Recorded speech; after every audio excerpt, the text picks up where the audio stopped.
नमस्ते दोस्तों, मैं आपका दोस्त अमित। आप सबका मेरे YouTube चैनल में बहुत बहुत स्वागत है। आज बात करेंगे होलसेल बिजनेस के बारे में। जैसे आपने देखा होगा, रिटेल बिजनेस में एक स्टोर से मल्टीपल स्टोर शुरू कर सकते हैं, जिसको हम चेन फार्मेसी बोलते हैं। ये इस प्रकार रिटेल चेन फार्मेसी खुद की शुरू कर सकते हैं। तो क्या हम होलसेल में भी ये कर सकते हैं? डेफिनेटली आप कर सकते हैं। होलसेल में भी अपने नए नए ब्रांचेस आप खोल सकते हैं। तो ये कैसे कर सकते हैं? Multiple stores, multiple agencies wholesale की कैसे शुरू कर सकते हैं, इसके बारे में जानते हैं। इसके benefits, challenges, then inventory management और कई सारे रिलेटेड इंफॉर्मेशन हम जानेंगे। चलिए इस वीडियो को स्टार्ट करते हैं। सबसे पहले मैं बात करूंगा इसके बेनिफिट क्या है।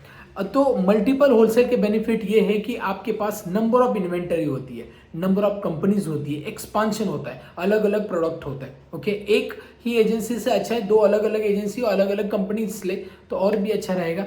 इवन आपके पास क्या होता है ना कि दो एजेंसी है तो नेक्स्ट बेनिफिट है कि आपके पास नंबर ऑफ कस्टमर बेस है। कितना कस्टमर बेस है? एक स्टोर में मान लो 1000 2000 रिटेलर कवर करे, दूसरे स्टोर में भी उतना कर रहे हैं, तो आपको अलग अलग एरिया की रिक्वायरमेंट पता चलेगी, उस प्रकार आप सर्विसेज दे रहे हो, है ना। तो ये चीजें हैं। नेक्स्ट है, आप हर चीज अवेलेबल कर सकते हो। ठीक है, मतलब कई कुछ कबार एक एजेंसी में चैलेंजेस आती है, इन्वेंट्री इतनी कैसे मैनेज करेगी, लेकिन दो अलग अलग है तो डेफिनेटली आपको ये चैलेंजेस नहीं आएगी। और साथ में जो फाइनेंशियल बर्डन है वो एक पे नहीं आएगा। इतना सारा मतलब सारा आपको पेमेंट भी करना है, कंपनी का परचेस भी करना है, तो ये एक एजेंसी पे काफ़ी ज़्यादा बर्डन आता है। तो वैसे अगर दो एजेंसी अलग अलग करते हैं तो आपको बर्डन कम आएगा। तो इस प्रकार आप अपने स्टोर को ग्रो कर सकते हैं, एजेंसी को ग्रो कर सकते हैं।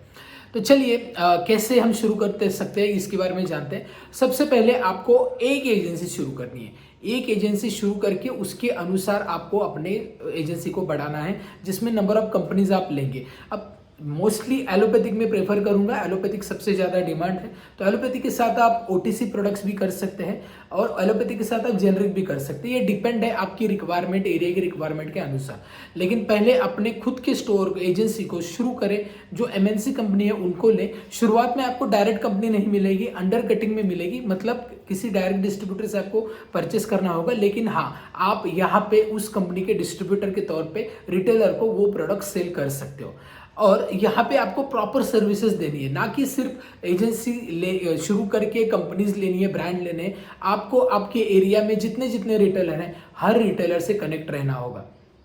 ओके, अब मैं दो यहाँ पे क्यों बोल रहा हूँ, क्योंकि एक एरिया जैसे कि टेरिटरी होती है, बहुत ज़्यादा रिटेलर होता है, रिटेलर का बेस होता है, तो दूसरे एरिया में कवर करना मुश्किल होता है। क्योंकि आपके जो एजेंसी के डिलीवरी बॉयज़ होंगे या फिर जो भी आपका एरिया होगा, तो आप जितना जैसे कि एक बड़ी सिटी में, जैसे कि मुंबई की सिटी में, मुंबई में कई सारे अलग अलग लोकेशन है, एक एजेंसी कवर कर सकती है क्या? नहीं। इवन पुणे में भी, पुणे में पीसीएमसी है, पिंपरी चिंचवड, तो दो अलग अलग डिस्ट्रीब्यूटर हो सकते हैं। किसी भी एक बड़े सिटी में एक दो एजेंसी आपको शुरू करनी चाहिए, ठीक है, दो अलग अलग लोकेशन के लिए। तो ऐसे में क्या होगा ना कि आप पहले शुरू करेंगे, कंपनी लेंगे, देन रिटेलर से कनेक्शन बनाएंगे, प्रॉपर सर्विसेज देंगे और उसके बाद अपना दूसरा एजेंसी भी शुरू करें। क्योंकि एक बार आपको आइडिया आ जाएगी कि इस एजेंसी को शुरू करने के लिए क्या क्या स्ट्रैटेजीज अपनानी पड़ेगी, किस प्रकार आप सेल कर सकते हैं, रिटेलर का माइंडसेट क्या है, जैसे वहां पे कैश डिस्काउंट पॉलिसीज आपकी अच्छी होनी चाहिए, आप रिटर्न लेते वक्त क्या आप उसमें डिडक्शन कितना करते हैं, ये पॉलिसी प्रॉपर होनी चाहिए।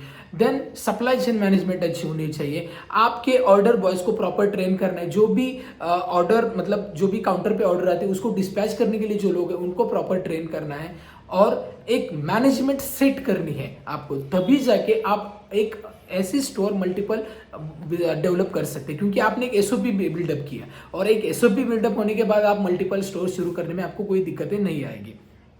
ओके, तो ये आपको पहला स्टोर शुरू करना है, फिर दूसरा शुरू करना है, इस प्रकार आपको ग्रो करना है। लेकिन इसमें फाइनेंशियल्स कितने लगते हैं? काफ़ी ज़्यादा लगेंगे। जैसे कि आप एलोपैथिक एक शुरू करते हैं तो अगर आप 10 एक कंपनी लेते हैं तो आपको 20-25 लाख का एटलीस्ट आपको उतना इन्वेस्टमेंट लगेगा।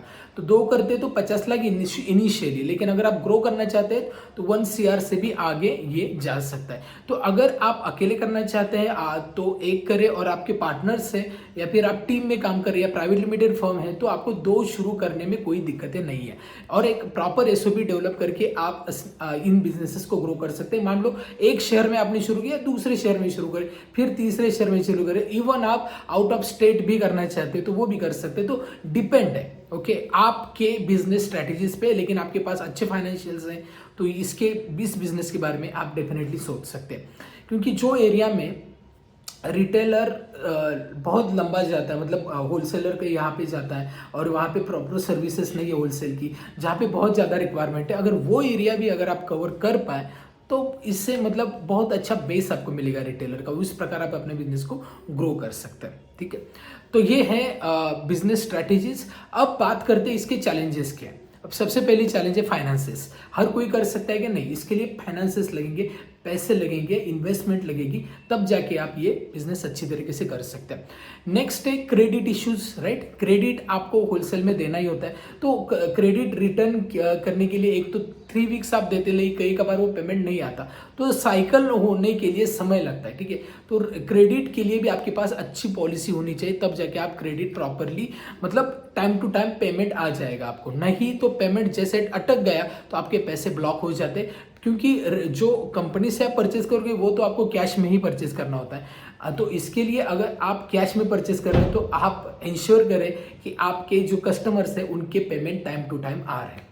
तो इस प्रकार आप अलग अलग होलसेल खुद की कंपनी बना के या खुद मतलब पार्टनरशिप में शुरू कर सकते हैं।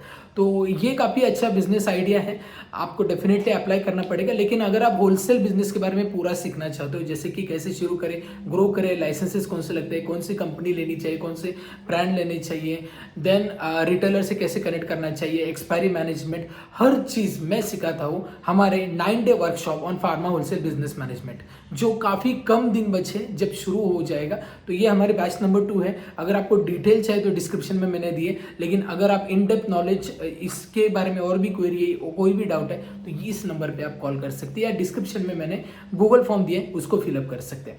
ये वीडियो कैसा लगा ये मुझे बताइए। वीडियो अच्छा लगता है, कंटेंट अच्छा लगता है, वीडियो को लाइक करें, चैनल को अभी सब्सक्राइब नहीं किया सब्सक्राइब करें, और इस वीडियो को कई सारे लोगों तक, अपने दोस्तों तक और अपने जो भी रिटेलर या होलसेल भाई है उनको शेयर करें। इस वीडियो में इतना है, मिलते हैं नेक्स्ट वीडियो में, तब तक बी हेल्दी बी हैप्पी।